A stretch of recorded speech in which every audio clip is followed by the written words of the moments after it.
Rob Ford has been a punchline for a few people lately. Yes. Do you hear Rob Ford jokes or make Rob Ford jokes? Oh, everyone makes Rob Ford jokes.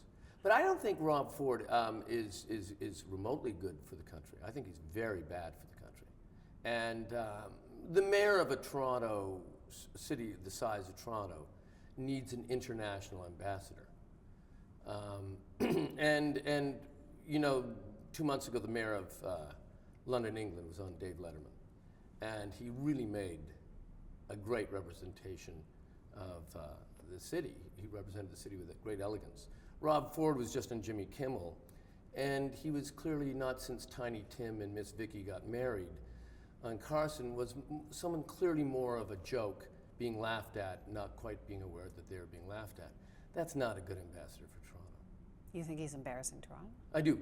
I think he's bad for Toronto.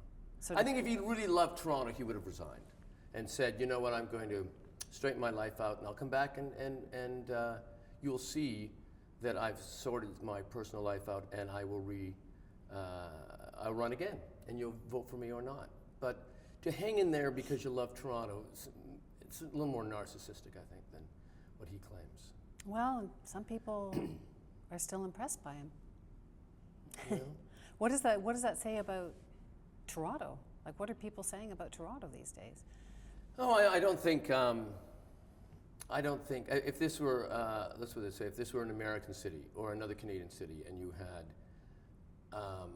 a guy with a drinking problem who admitted to crack cocaine, and he was reelected, I don't think you'd say. I think you'd go, what? Really? That's a little sad.